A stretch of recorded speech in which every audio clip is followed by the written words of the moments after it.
Hey friends and foes, welcome to Brushwork Podcast. My name is Stephanie Scott, and today we're talking about the divine feminine and censorship with my very special guest, Cassidy Austin. Cassidy is an oil painter who paints the feminine figure through classical techniques and bold innovation. Join us in a talk today about the life of an artist, what it's like to be censored on most social media apps, and what happens when you focus on improving your weaknesses. Without further ado, here's the interview. Friends and foes, this is Cassidy Austin of Cassidy Austin Studios, and I am so excited to talk to you today. Too excited. We're just too excited over here. I'm just buzzing. So, Cassidy, can you give me, for those of you who don't know Cassidy, can you give me a description of what you make? I help women become the works of art that they were meant to be. I love painting fine art nude and helping women realize really how beautiful that they are, and that society is it's messed with us, and that's not okay.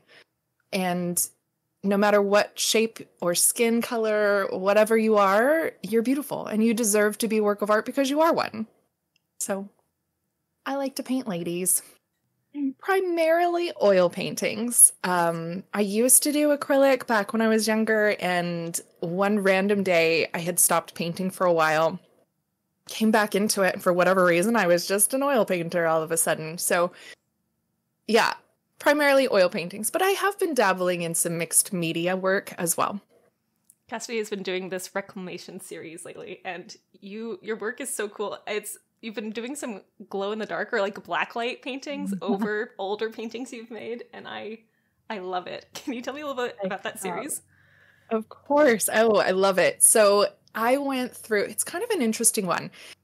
It's more than just a simple statement. It goes back a ways. So it's reclamation. I'm reclaiming things from my past. So going to art school, I was taught rules and regulation, and there are parameters kind of in the same thread as, women in society. We are told to be these specific things, and you really can't break outside of that box.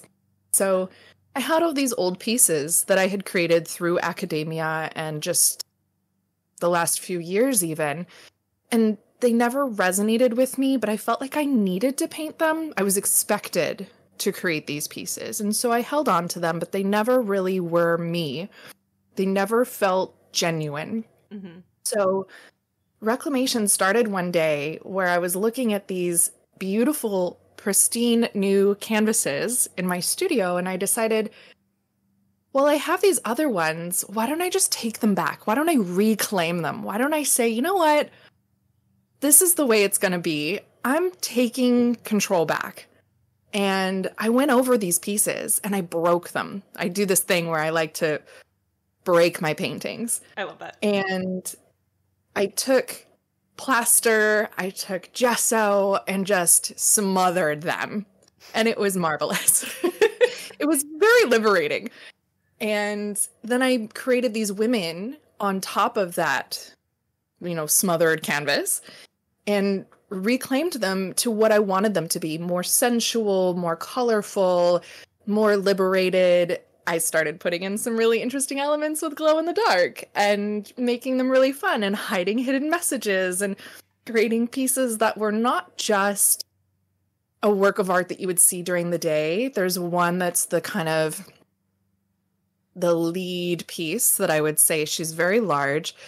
She measures, 48 inches tall by 60 inches wide. So she's 4 feet by 5 feet. Oh my gosh. Yeah. I love her. And I simply call her I Am. And it's a little play on religion, and kind of the experience of that conditioning growing up.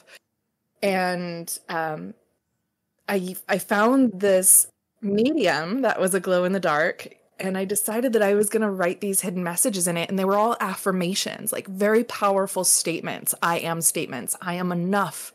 I am woman. I am here. I am allowed. And just, it was a really emotional piece for me, but the response that I've received from this is just so heartwarming and so empowering and so exciting. And I'm so ready to share that and to help other women get to that point in their lives where they're just like, screw it all. There are no rules. I get to make the rules. I am. And that's enough. This energy you've created is really contagious. And when I met you, it was a couple of years ago through Twitch. Cassidy used to stream on Twitch, and maybe you'll come back to that at some point. But you had these beautiful portraits, and I was like, oh, these are cool. And then you started doing this series, and that's when I was like, oh snap. Cassidy's doing something really cool. I love Cassidy's mad. Cassidy's taking off, and it's shown up in so many ways. It feels like a very transformative moment, and that's why I was like, I gotta interview Cassidy, because this is cool. This is like different than anything I've ever seen, and it's amazing. I love secrets in art. I love putting in hidden messages, and I love that they're so good. They're so good. I do it with my abstract work, but I love seeing it in portrait painting, and that's incredible. Yeah, it's very, very cool.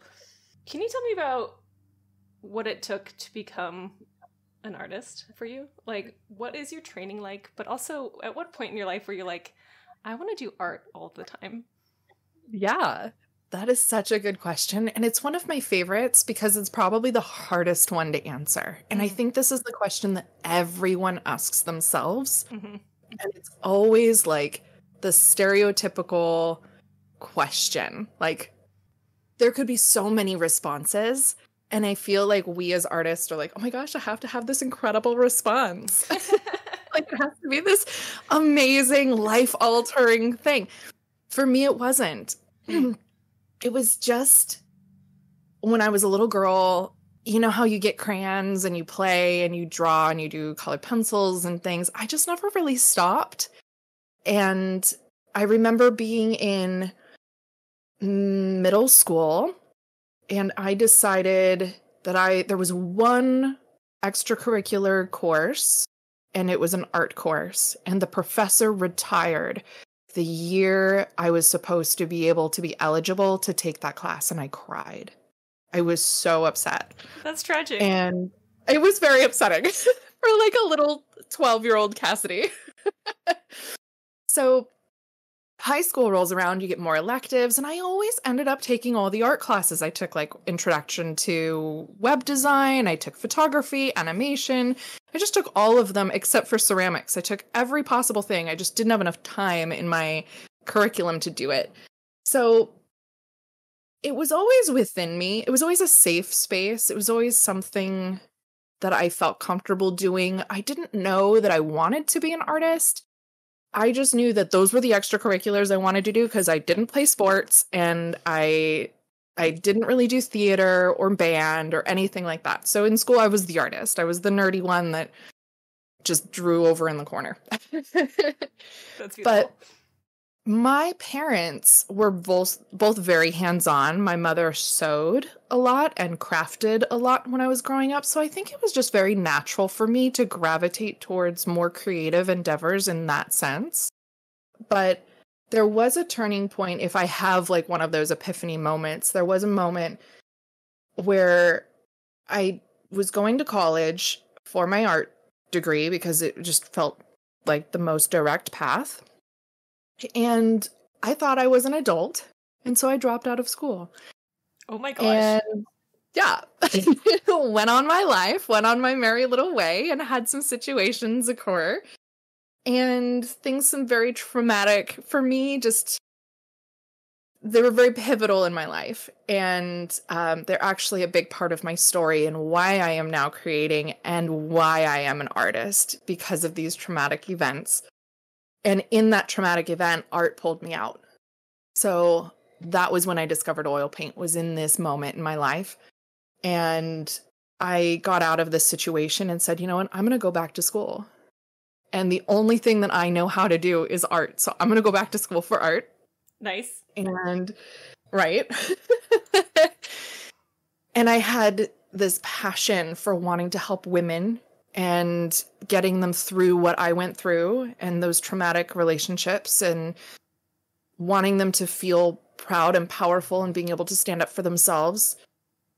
And I decided to go back to school, and on a whim, funny enough, today is actually the 7-year anniversary of me. Yeah, Facebook reminded me. Thank you. Of me finding out that I was accepted from a program that I applied to on a whim. It was like divine inspiration to apply to a study abroad program in Florence, Italy. And I found out like 7 years ago today. And I just had the little picture pop up and was like, remember this? Yeah, how could I forget? That was amazing. Remember this pivotal moment in your life? That's really, really awesome. How long did you study in Florence for? I was fortunate enough. It was a year-long program. And when I was there for the 1 year, I said, this isn't long enough. I need to do this for the following year. Nice. And I applied again and they approved me.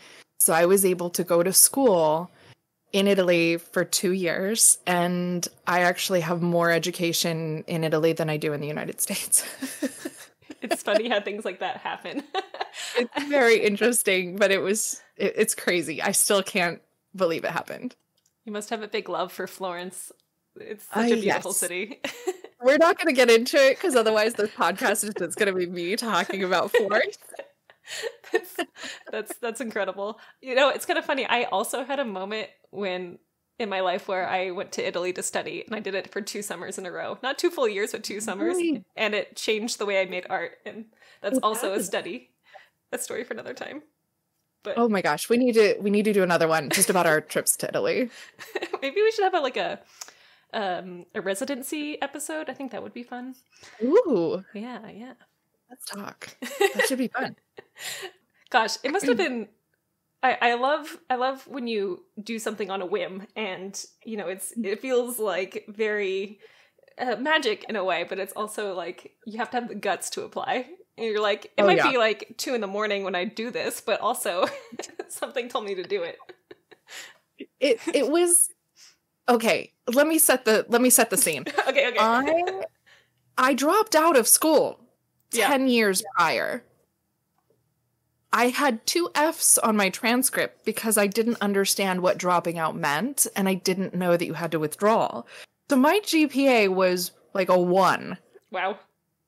To get into this program, you had to be, you know, a good student. You had to have that GPA. More than a single point. I don't know what. I have no idea how I did it. I aced. I was like, I have to get a 4.0 on every class from here on out to bring the GPA average from 10 years ago up to the level that it needs to be to get accepted in this program. No idea how I did it. I don't know, but it worked. I did it. It was insane. That is a little insane, and I love this for you. Thanks. Can you tell me about your studio practice? Can you tell me about what is like a day in the life of Cassidy the artist?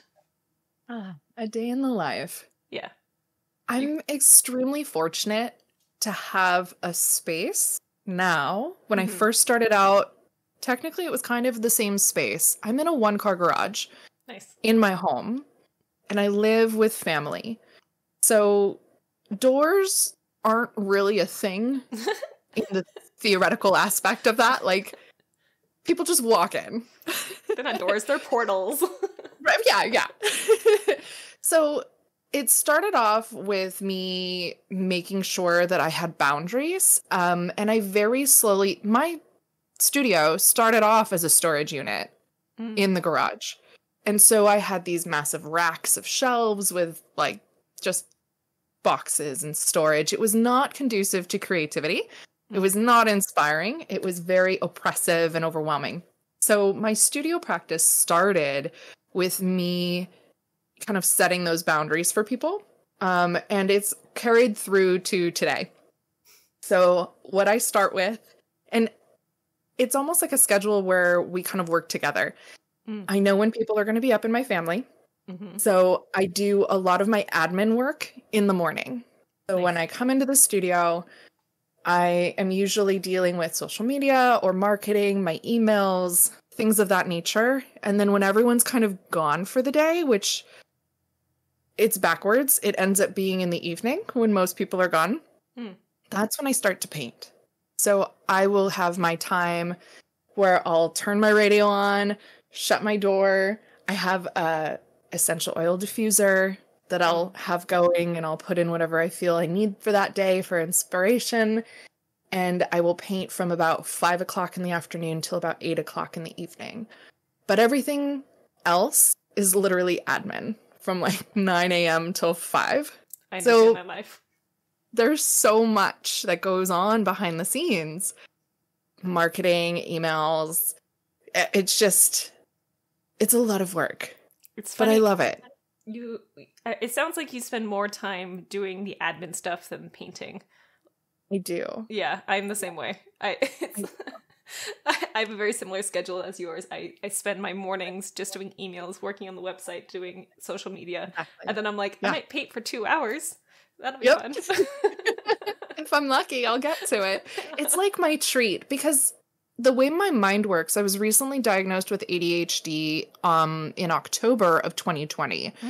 So being able to work that into a system, I've realized that I need to have a very rigid structure for myself. Otherwise, I'll just go off. Like, rabbit hole galore, doesn't matter. I will spend a whole day hyperfixated on figuring out this one paint tube and the origin of the design of it and why it's called PBR12. Like, I don't know. The pigment color. Like, so having this schedule helps my family and helps me maintain that consistency so that I do know, okay, I feel like I've accomplished all the business stuff and I can relax now and I can do me now and paint and create, and I can get into that really emotional state and create these pieces for my clients, create these pieces for myself, and just channel in that beauty once I've kind of cleared out all of the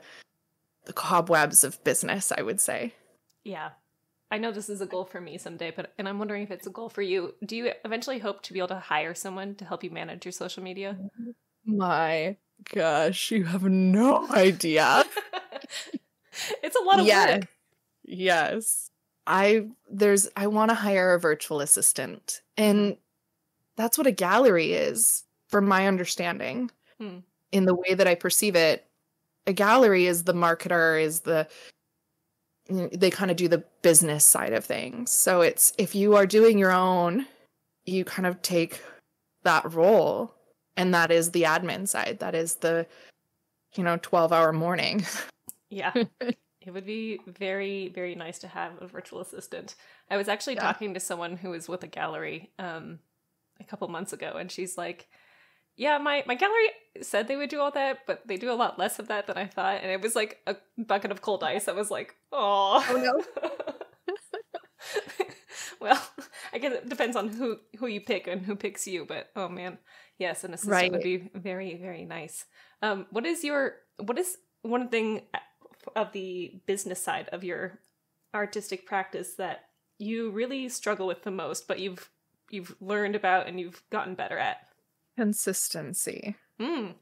It's going down those rabbit holes, holding myself accountable, knowing that I need to show up every day.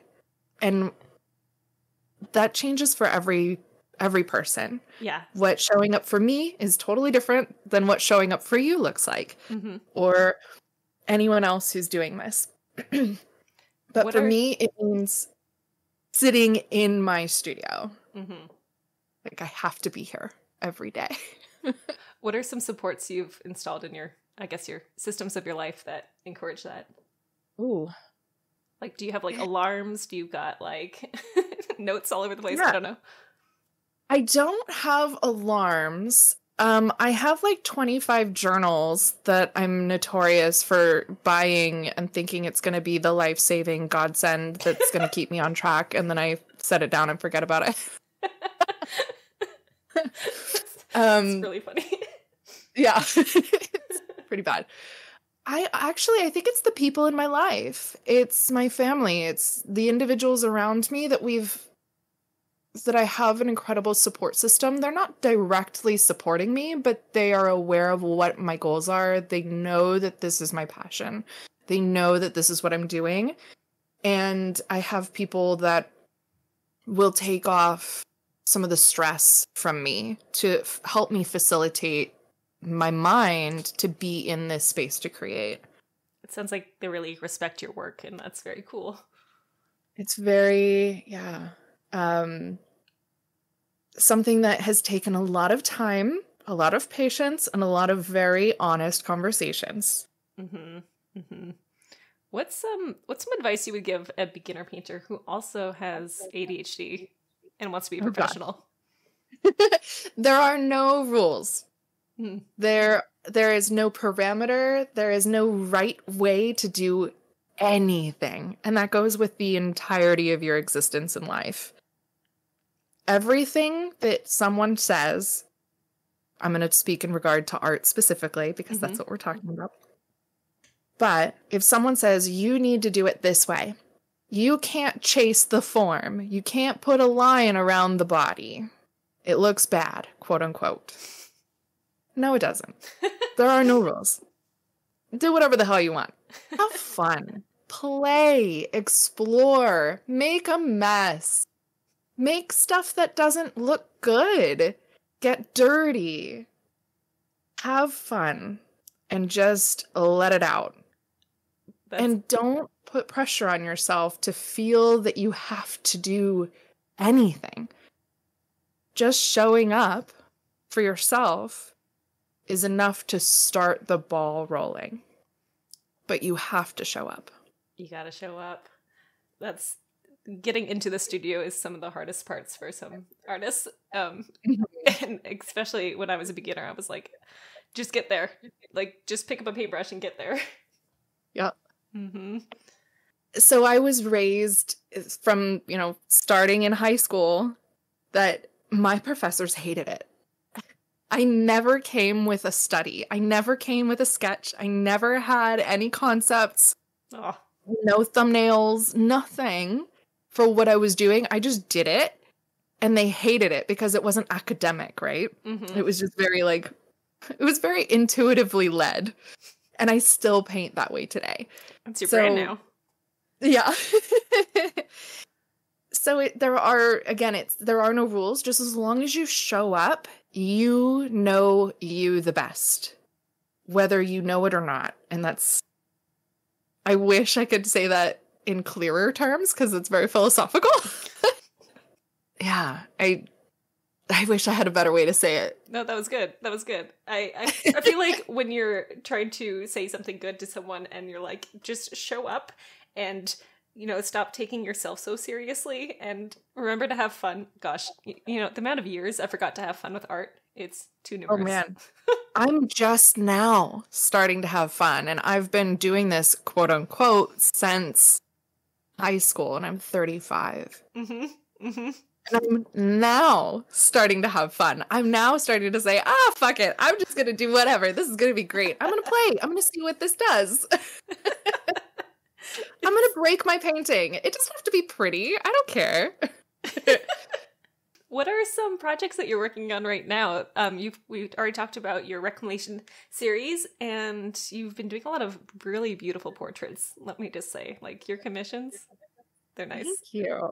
I've been playing a lot. That's kind of a theme for this past year, has really been just to learn, to take the time and to explore.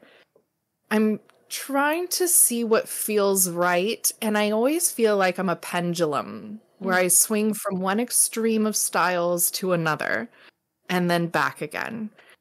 And the portraits were really fun, and I'm still doing them, but I'm now swinging to the other side, where I'm playing with a little more of an illustrative approach with more line work, more mixed media, kind of working with oil paint markers and kind of crayon, like oil pastel crayons, and pulling in inspiration from other people.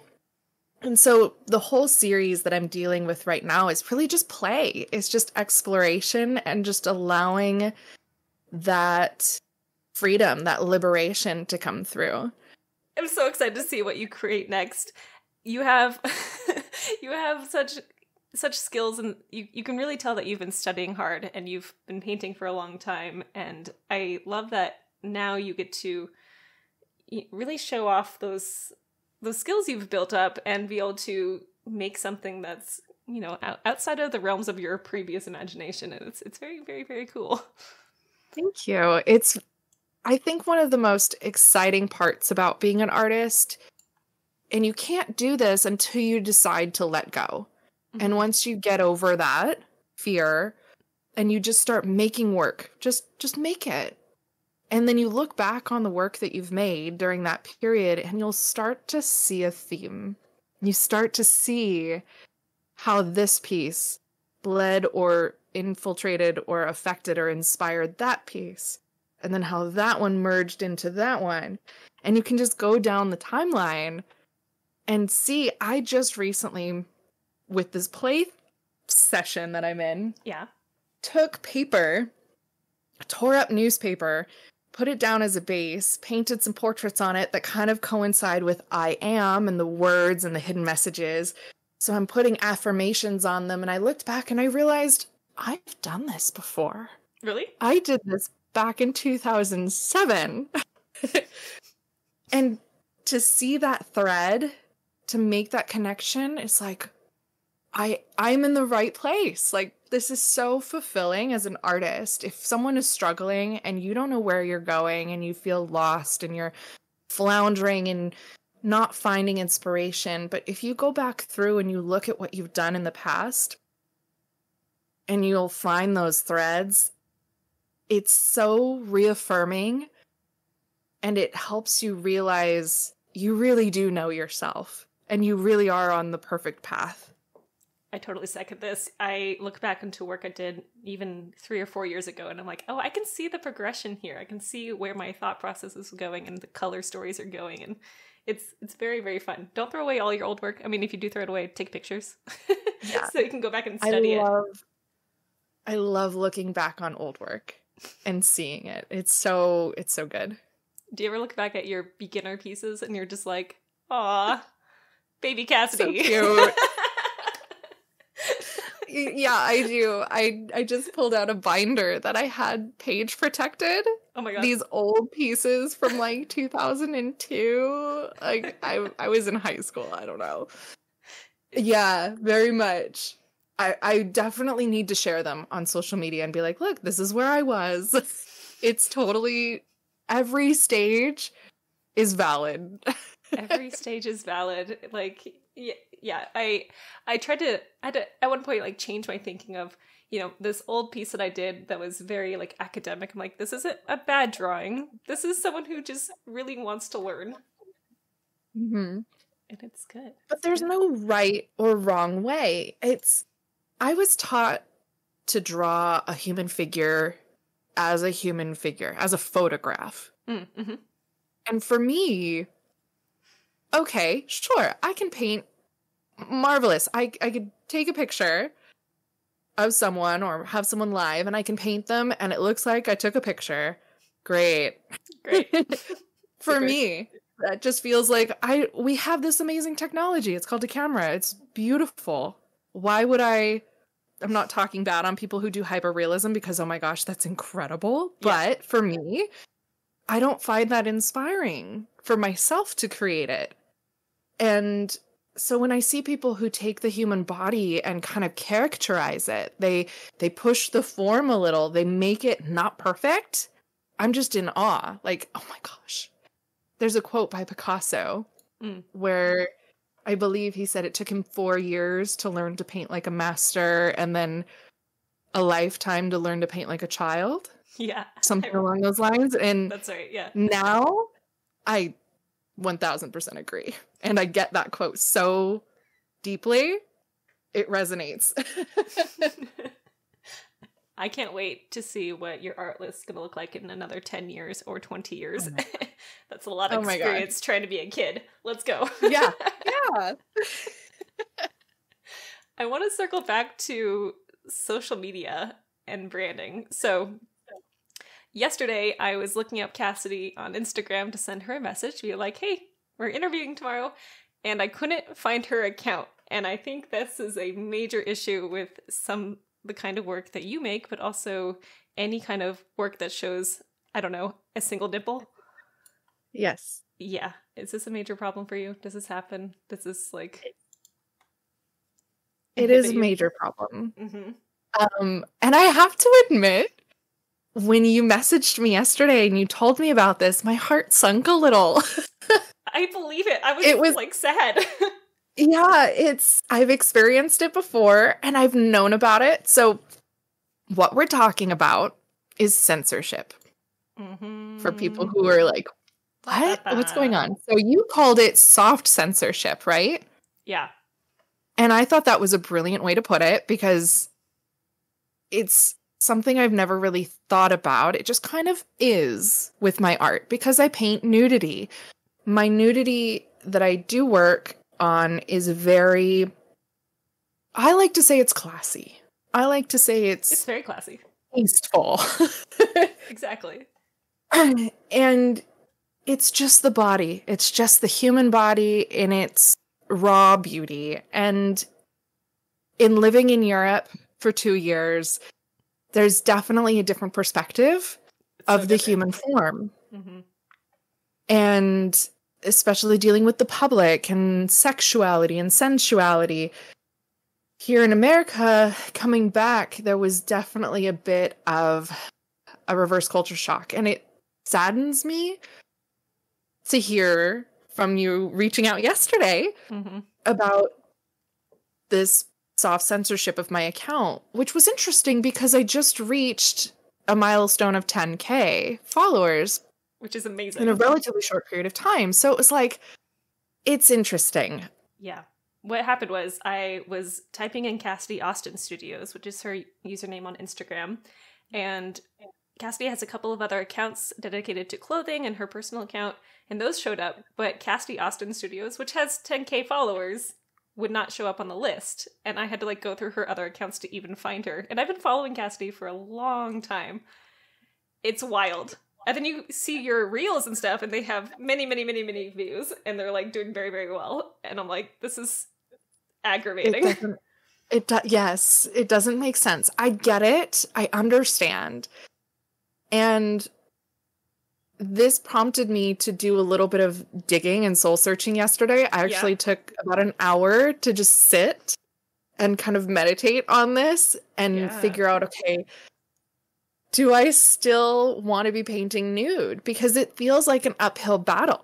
Mm-hmm. I love the human body. I think that this is what I'm fighting against, is the oppression of just our sheer existence. Mm-hmm.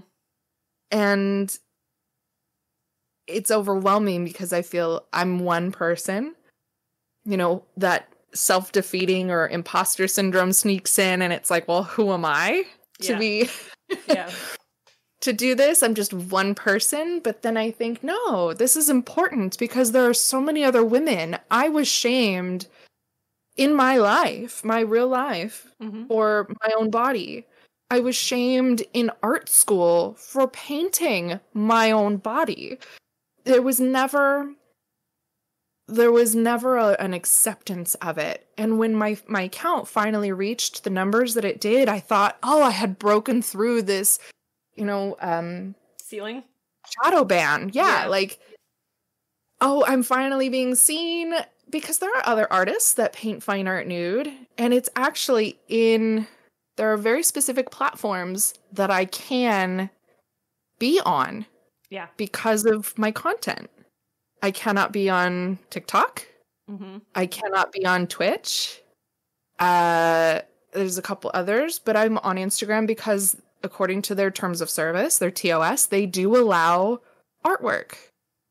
Yet I'm still being censored. I'll take it as a backhanded compliment that my work is just too realistic. But it looks too much like a photograph, so their algorithms are blocking it. That's kind of how I mentally feel better about it. Oh, I hope you don't stop painting the body. It's so good. And y'all, if you want to see her work, if you look up her account and you can't find her Instagram, you need to go to her whole website, which will be linked to the show notes. But they're so good. I'm like, do I need to commission you? I might need to commission you. They're so good. Well, if my memory serves, I still have a photograph of you that I need to paint. That's true. But it's not like tits out. So like, right. Gotta do something awesome. Yeah, it's censorship's a lot. It's an uphill battle, and I hope you keep fighting the good cause, because I do have other friends who make artwork that is much more explicit than what you make, and they are suffering the same sort of thing, and it's a lot. It's hard. It's hard. On the flip side, it's discouraging. We'll say that. It's discouraging. On the flip side, you did just say that you had a milestone of, the vanity metrics of followers, which are very, very cool. I did notice a big transformation in how you did your branding in the last year or so. Can you talk about that? Like, did you study something? How did you transform your systems? So branding, I did a couple things. This last year, again, on that theme of play and learning, I decided that I don't know what I'm doing, and it's okay. And I thought I did because in my past, I, ran a company and was like, oh, I know how to do things, right? Yeah. Realized I really don't, and I need an expert. So I signed up for a course. And I think it was like a 12-week long course specifically for Instagram on how to do marketing. And while the biggest struggle that I'm finding currently is that everything that's built around coursework or marketing and education, it's really, really geared toward other businesses, like product-based businesses, things of that nature, not art. Art is so nuanced and it's very difficult. So trying to kind of wrap my brain around that, I had to be okay with trying everything. Yeah. To figure out what works for the art world, what works for sharing my art, for talking about it. Because the content types, what you talk about, how you promote, how you interact with people is different for a product-based business or a coaching business or something along these lines, which is what these social media marketing courses were for. So I just kind of tried everything. I got over myself real fast. We'll just say that. My ego was like out the door. I was like, all right, let's try it. I don't care if I look like an idiot. Let's go. And it worked. I found something that resonated, that felt good, and there was one reel that just took off, and I was shocked because it was not my best work. Yeah. It was this weird exploration piece that I did when I was really, really mad one day, and I just decided to videotape it. And I put it to some trending audio that wasn't even really trending, but I liked it, and apparently so did a lot of other people. Incredible. So I got out of my own way. We'll say that. I'll say that. That is most excellent. What are some of the biggest tips you have for someone trying to up their branding game? In dealing with social media specifically, I would say keeping an eye on just what's happening and jump on it. See what other people are doing and try doing something similar yourself. And do it over and over and over again. And it doesn't matter. Have fun with it and play. It really is. That's like my whole thing this year. It's just play. You gotta play. Have you noticed a difference in your sales since this change in branding? I have. Yeah. I've gotten so much feedback from people. So many people have come to me, and it's much more of a personal connection that I've had with people. Oh, that's another thing. I'm going to add a little caveat to the play feature. Respond to everybody. Oh, yeah. Every comment, everything. Talk to them. get in the trenches. You got to build relationships. Yes. Mm-hmm. So I've noticed that out of all of my sales, there's been so much more of a positive connection. People are telling me their stories. It's just beautiful and moving. And I would say that is the biggest takeaway out of all of it for me. That's really cool. Yeah. Yeah. It's it's emotional. I have this album on my phone where I'll screenshot some of the messages and just send them, just store them. And if I'm having a bad day or I'm questioning why I'm doing what I'm doing, because being an artist isn't always the easiest, I go into that album and I see these wonderful comments that people have left for me. And it changes your whole mood. That's genius. It makes me realize why I'm doing what I'm doing. I'm not doing this for me. I'm doing this to help other women and other people through whatever they're going through and help them realize really how beautiful they are and that they are a work of art and they deserve to be celebrated. That's gorgeous. I love the idea of having a folder of good things that people have told you to defeat the imposter, because who needs imposter syndrome? Not us. Mm-mm. It's a vicious one. It's vicious. You gotta arm yourself with good things. Yes. Okay, so my last question's for you. What is something that you got going on in your future? Any future projects happening? I do. I mean, besides painting, the main thing. I paint more naked bodies. I've had a lot of people requesting. I used to teach. When I was in Florence, I was actually requested by the university to teach a summer program. And so that was very comfortable for me. And I'm sure in your experience of hanging out with me on my stream that I was very open to teaching. I would just so cool. Go for like 8 hours.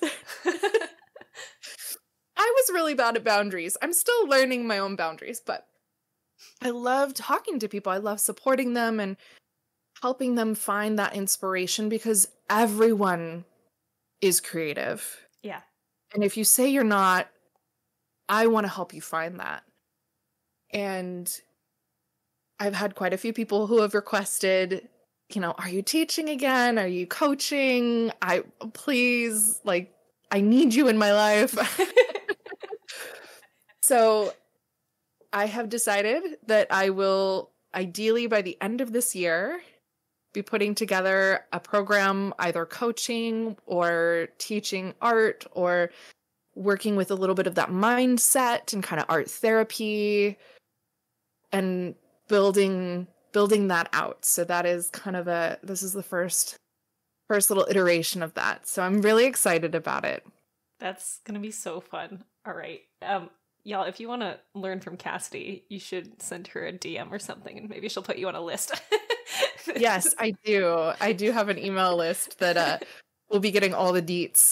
So sign up for that one. That's really, really cool. Oh my gosh. Well, thank you for coming and chatting with me today. This has been most excellent. I am so excited and so grateful for this opportunity to chat with you. And I definitely think we should look into this, what was it that you called it? The soft banning, the censorship, well, that one too. All that. With our Italy experiences. Oh, residency. We should do a residency episode. Thank you. Yes, absolutely. Okay, yeah, let's do that. That's going to be excellent. Cassidy, where can people find you on the internet? You can find me on my website, because apparently that's easier than the Instagram at the moment. But my website is CassidyAustin.com. So my first name and last name. But Instagram is my social media. I am active on there every day. And that is Cassidy, CASSIDY, .Austin, just like the city in Texas, .studios, plural. And that's at Instagram. Perfect. I will have all those links in the episode description if you are interested in seeing Cassidy's work, which you should be because they're very, very cool. And yeah, that's all for today. Thanks, Cassidy. You're so welcome. Thank you for having me. Can't wait for the next one. Thank you.